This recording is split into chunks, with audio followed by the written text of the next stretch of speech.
Hello friends, welcome back to my channel homes cooking with Soma.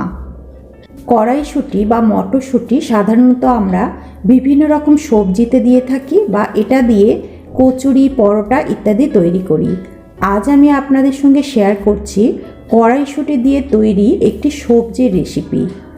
কড়াইশুঁটির এই সবজি তৈরি করতে বেশি সময়ও লাগে না আর তেলও বেশি লাগে না।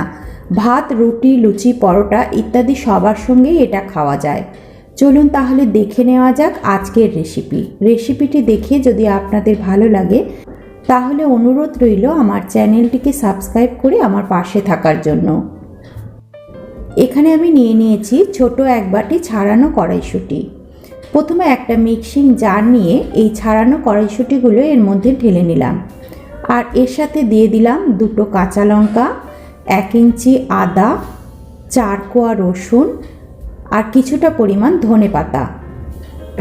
একদম জল ব্যবহার না করে এর একটা পেস্ট তৈরি করে নিচ্ছি। দেখুন ঠিক এরকম দানাদার একটা পেস্ট তৈরি করে নিতে হবে। একটা মিক্সিং বোলের মধ্যে এই তৈরি করে রাখা পেস্টটাকে ঢেলে নিলাম। এখন এর মধ্যে দিয়ে দেব কিছু মশলা। দিয়ে দিলাম 1/2 চামচ গোটা জিরে, 1/2 চামচ হলুদ গুঁড়ো, 1/2 চামচ জিরের গুঁড়ো, স্বাদ অনুযায়ী লঙ্কার গুঁড়ো আর বাইন্ডিংয়ের জন্য দিয়ে দিচ্ছি 2 টেবিল চামচ বেসন। পরে যদি দরকার হয় আরও একটু বেসন আমি অ্যাড করতে পারি। দিয়ে দিলাম অল্প পরিমাণে গরম মশলার গুঁড়ো অনুযায়ী নুন। এবারে সমস্ত উপকরণগুলোকে ভালো করে মিশিয়ে নেব। সমস্ত উপকরণগুলো মিশিয়ে নেওয়ার পর মিশ্রণটা একটু নরম মনে হচ্ছে, তাই এখানে আমি আরও 1 চামচ বেসন দিয়ে দিচ্ছি আর এই বেসনটাকে ভালো করে মিশিয়ে দিচ্ছি। এই রেসিপিটাতে যত কম পরিমাণে বেসন ব্যবহার করবেন কড়াইশুঁটির টেস্ট তত বেশি পাওয়া যাবে। চেষ্টা করবেন যতটা প্রয়োজন ঠিক ততটাই বেসন ব্যবহার করার। মিশ্রণটা রেডি হয়ে গেছে। এখন এর থেকে কিছুটা করে অংশ নিয়ে নিচ্ছি আর একটা ছোট ছোট বড়ার শেপ দিয়ে দিচ্ছি। এখন আমি একটা স্টিলের ছিদ্রযুক্ত পাত্র নিয়ে নিয়েছি আর এর ওপরে একটা সাদা কাপড় আমি বিছিয়ে দিচ্ছি। কাপড় যদি না থাকে তাহলে পাত্রের ওপরে আপনারা তেল ব্রাশ করেও নিতে পারেন। তারপর একে একে এরকম ছোট ছোট বড়া তৈরি করে এর ওপরে দিয়ে দিচ্ছি। চেষ্টা করবেন বড়াগুলো যাতে বেশি বড় না হয়ে ছোট বা মাঝারি সাইজের হয়। বেশি বড় বড়া তৈরি করলে বড়াগুলোর মধ্যে গ্রেভি ঢুকতে অসুবিধা হবে, তাতে খেতে অতটা টেস্ট হবে না।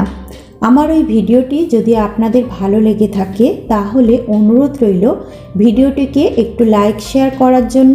আর আপনি আপনার মূল্যবান মতামত অবশ্যই আমার কমেন্ট বক্সে জানাতে পারেন। সমস্ত বড়াগুলো এই থালার মধ্যে আমার সাজিয়ে নেওয়া হয়ে গেছে।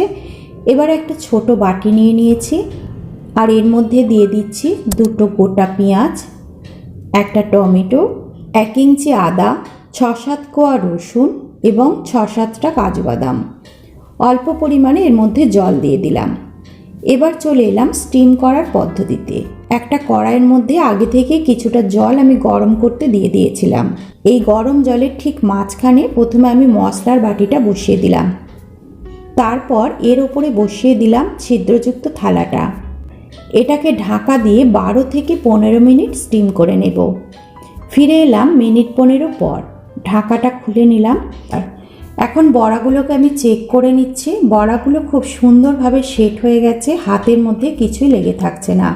ঠান্ডা হয়ে যাওয়ার পর এটা আরও ভালোভাবে সেট হয়ে যাবে।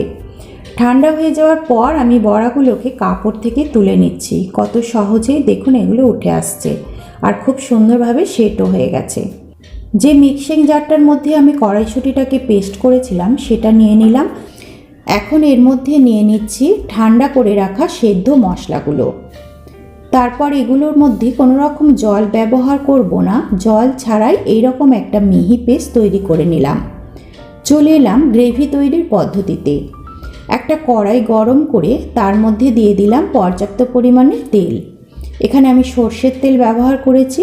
তেল ভালো করে গরম করে নিয়ে এর মধ্যে ফোড়নের জন্য 1/2 চামচ গোটা জিরে দিয়ে দিলাম একটা তেজপাতা, সামান্য পরিমাণে হিং আর 1 চামচ কসুরি মেথি। ফোড়নগুলোকে কয়েক সেকেন্ড নাড়াচাড়া করে ভেজে নিয়ে যখন এর মধ্যে থেকে একটা সুন্দর গন্ধ বেরোতে আরম্ভ করলো তখন এর মধ্যে তৈরি করে রাখা মশলার পেস্টটা দিয়ে দিলাম। পেস্টটা দিয়ে ভালো করে নাড়াচাড়া করে মশলাটাকে কষে নিতে হবে।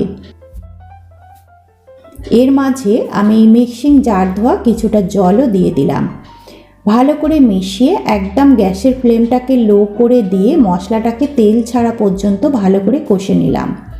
মশলা থেকে যখন তেল ছাড়তে আরম্ভ করলো তখন এর মধ্যে দিয়ে দিলাম কিছু শুকনো মশলা। দিয়ে দিলাম 1/2 চামচ হলুদ গুঁড়ো, 1/2 চামচ জিরের গুঁড়ো, 1/2 চামচ লঙ্কার গুঁড়ো আর 1/2 চামচ কাশ্মীরি লঙ্কার গুঁড়ো। যে বাটিটার মধ্যে কড়াইশুঁটির মিশ্রণটা তৈরি করেছিলাম সেই বাটিটা ধুয়ে কিছুটা জলের মধ্যে দিয়ে দিলাম। টেস্টের জন্য দিয়ে দিলাম 1/2 চামচ চিনি আর স্বাদ অনুযায়ী নুন। এখন মশলাগুলোকে বেশ ভালো করে মিশিয়ে দেব। তারপর গ্যাসের ফ্লেম একেবারে লো করে দিয়ে এটাকে ঢাকা দিয়ে মশলাটা মিনিট 2 কষে নেব। তার মধ্যে অবশ্যই একটু ঢাকা খুলে নাড়াচাড়া করে দিতে হবে। এখন দেখুন মশলা থেকে বেশ তেল ছাড়তে আরম্ভ করে দিয়েছে, মশলা কষা কমপ্লিট হয়ে গেছে। এখন এর মধ্যে দিয়ে দিচ্ছি মেজারিং কাপের 1.5 কাপ মতো জল। জলটা এখানে একটু বেশি পরিমাণে ব্যবহার করতে হবে। কড়াইশুঁটির বড়া তৈরি করার সময় আমি বেসন ব্যবহার করেছি, তাই বেসন অনেকটাই জল টেনে নেবে। জলটা দিয়ে দেওয়ার পর জলটাকে খুব ভালো করে ফুটিয়ে নিতে হবে। গ্রেভিটা যখন খুব ভালোভাবে ফুটে উঠবে তখন গ্যাসের ফ্লেমটাকে লো করে দিতে হবে। তারপর একে একে বড়াগুলোকে আমি এর মধ্যে দিয়ে দিচ্ছি।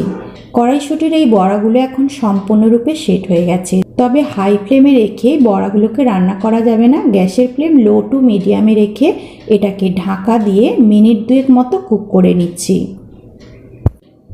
মাঝে অবশ্যই একবার নাড়াচাড়া করে দেবেন। ফিরে এলাম মিনিট 2 পর। ঢাকাটা খুলে এর উপর থেকে দিয়ে দিলাম বেশ কিছুটা পরিমাণ ধনেপাতা কুচি আর সামান্য পরিমাণ গরম মশলা। সব কিছু ভালো করে মিশিয়ে দেওয়ার পর গ্যাসের ফ্লেম অফ করে স্ট্যান্ডিং টাইমে রেখে দিতে হবে 5 থেকে 10 মিনিট। তারপরে গরম গরম পরিবেশন করুন। ভাত, রুটি, লুচি, পরোটা সবার সঙ্গে খেতে দারুণ লাগে। আজ তাহলে এই পর্যন্তই, দেখা হবে পরবর্তী ভিডিওতে। এতক্ষণ আমার সঙ্গে থাকার জন্য সকল বন্ধুদের অসংখ্য ধন্যবাদ।